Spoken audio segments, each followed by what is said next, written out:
પ્રિયંકા ગાંધીએ કહ્યું કે આપણા દેશના કરોડો નાગરિકોના સંઘર્ષમાં તેમના અધિકારોને માન્યતા આપવા અને દેશ પાસેથી ન્યાયની અપેક્ષામાં આપણા બંધારણની જ્યોત પ્રજ્વલિત થઈ રહી છે। મેં આપણા બંધારણની જ્યોત સળગતી જોયેલી છે। આપણું બંધારણ એક સુરક્ષા કવચ છે જે દેશવાસીઓને સુરક્ષિત રાખે છે। તે ન્યાયની ઢાલ છે, તે એકતાની ઢાલ છે, તે અભિવ્યક્તિની સ્વતંત્રતાની ઢાલ છે। दुखनी बात ए छे के मोटी मोटी बातों करनारा सत्ताधारी पक्ष द्वारा मारा साथीओए छेल्ला 10 वर्षमां आ रक्षणात्मक कवचने तोड़वानो प्रयास करे छे। अध्यक्ष महोदय, हमारे देश के करोड़ों देशवासियों के संघर्ष में, अपने अधिकारों की पहचान में, इनकी कठिन से कठिन परिस्थितियों से लड़ने की अपार हिम्मत में और देश से न्याय की अपेक्षा में हमारे संविधान की ज्योत जल रही है।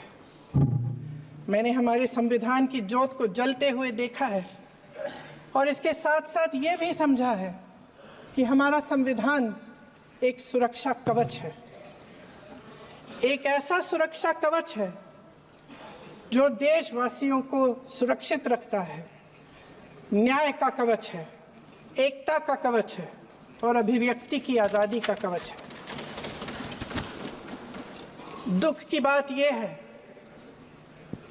कि मेरे सत्ता पक्ष के साथी जो बहुत बड़ी बड़ी बातें करते हैं, इन्होंने इन 10 सालों में ये सुरक्षा कवच, सत्ता पक्ष के मेरे साथियों ने ये सुरक्षा कवच तोड़ने का पूरा प्रयास किया है। वडाप्रधान मोदी सामे निशान ताकता प्रियंका गांधीए कह્યું કે પીએમ મોદી વેશ તો બદલે છે પણ પ્રજા વચ્ચે નથી જતા। તે અહીં બંધારણને માથે મૂકે છે પણ ન્યાયની માંગ કરતા લોકો તરફ એમનું ધ્યાન જ નથી। તે સમજી નથી શક્યા કે ભારતનું બંધારણ એ સંઘનો કાયદો નથી। एक कहानी होती थी अध्यक्ष महोदय, शायद बचपन में आपने भी सुनी होगी। राजा भेष बदलकर बाजार में आलोचना सुनने जाता था। ये सुनने जाता था कि प्रजा मेरे बारे में क्या कह रही है, मैं सही रास्ते पे चल रहा हूं कि नहीं।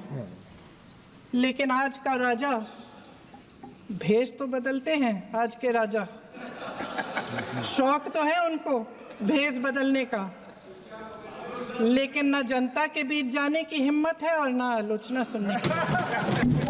सरकार लेटरल एंट्री અને ખાનગીકરણ દ્વારા અનામતને નબળું પાડવાનું કામ કરી રહી છે તેવો આક્ષેપ પ્રિયંકા ગાંધીએ કર્યો।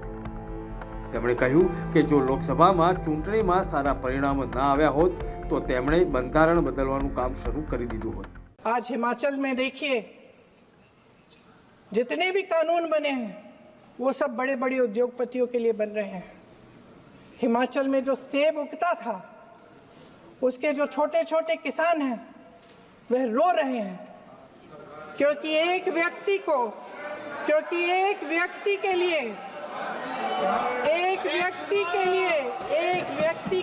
सब कुछ बदला जा रहा है।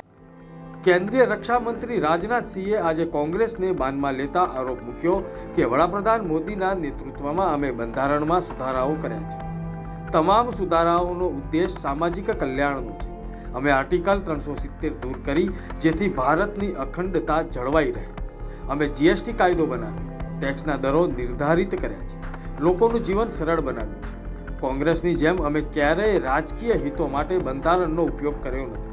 જ્યારે નહેરુ વડાપ્રધાન હતા ત્યારે બંધારણમાં 17 વખત સંશોધન કરવામાં આવ્યા અને ઇન્દિરા ગાંધીએ 28 વખત ફેરફારો કર્યા। રાજીવ ગાંધીએ પણ 10 વખત સુધારાઓ કર્યા હતા। मनमोहन सिंहे पण 7 वखत संशोधन कर्या हता, परंतु आ सुधाराओ खोटी नीतिओ लागू करवा माटेना हता, प्रजाना कल्याण माटे नहीं। अध्यक्ष महोदय, इस देश में एक ऐसा राज्य भी था जहां देश का संविधान लागू नहीं होता था, संसद के कानून भी पूरी तरह लागू नहीं होते थे। हमने वहां भी संविधान को पूरी तरह से लागू करके दिखाया है अध्यक्ष, और आज पूरा देश उस निर्णय का सकारात्मक परिणाम अपनी प्रत्यक्ष आंखों से देख रहा है। हाल में चुनाव संपन्न हुए हैं, रिकॉर्ड मतदान हुआ है अध्यक्ष महोदय, लंबे समय बाद हुआ है। एक भी हिंसा की घटनाएं मतदान के दौरान नहीं हुई है। अध्यक्ष महोदय, मैं वहां की जनता का अपनी तरफ से हार्दिक अभिनंदन करता हूं। अध्यक्ष महोदय, हमारे संविधान ने हमें भारतीयता से पुनः परिचित कराया है, हमें अपनी संस्कृति, सभ्यता और संस्कृति के प्रति गौरव की भावना का यह संदेश दिया है। जैसे हमारे संविधान की मूल प्रति के भाग 3 में, जिसमें मौलिक अधिकारों का वर्णन है, उसमें भगवान श्री राम, मां सीता जी और प्रभु लक्ष्मण जी की तस्वीर भी अंकित है।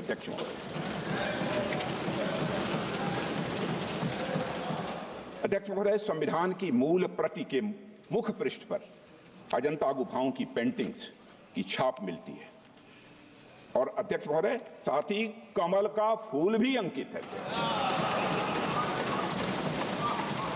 वह कमल का फूल यह दर्शाता है कि सदियों की गुलामी के दलदल से बाहर आकर अब एक संप्रभु और लोकतांत्रिक गणराज्य का उदय हो चुका। अध्यक्ष महोदय, 75 वर्ष पहले संविधान सभा ने न्यूली इंडिपेंडेंट इंडिया के लिए संविधान निर्माण का महान कार्य संपन्न किया था।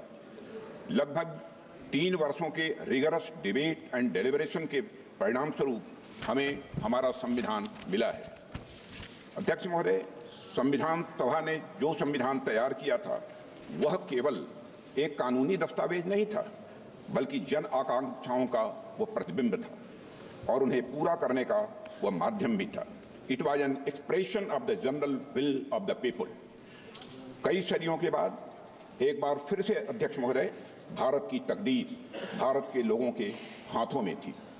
स्वराज का जो सपना भारत के स्वतंत्रता सेनानियों और आम भारतीयों ने देखा था वह पूरा हो चुका था। अध्यक्ष महोदय, हम भारत के लोगों ने 26 नवंबर 1949 के दिन संविधान को अपनाया था, अधिनियमित किया था और उसे राष्ट्र को समर्पित किया था। यह वह दिन था जब भारत के लोग प्रजा से नागरिक बने थे अध्यक्ष महोदय, और ऐसे नागरिक जिनके अपने मौलिक अधिकार थे और उनके पास एक भारतीय नागरिक होने का गौरव भी था। ऐसे नागरिक जो अपनी सरकार को चुन सकते थे और चुन ही नहीं सकते थे अध्यक्ष महोदय, सरकारों को बदल सकते थे।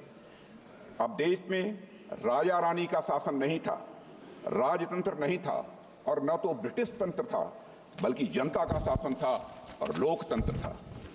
अध्यक्ष महोदय, मैं अपनी बात को आगे बढ़ाने से पहले संविधान को अंगीकार करने के 75 वर्ष पूरे होने के उपलक्ष्य में इस सदन और समस्त देशवासियों को हार्दिक बधाई देता हूं।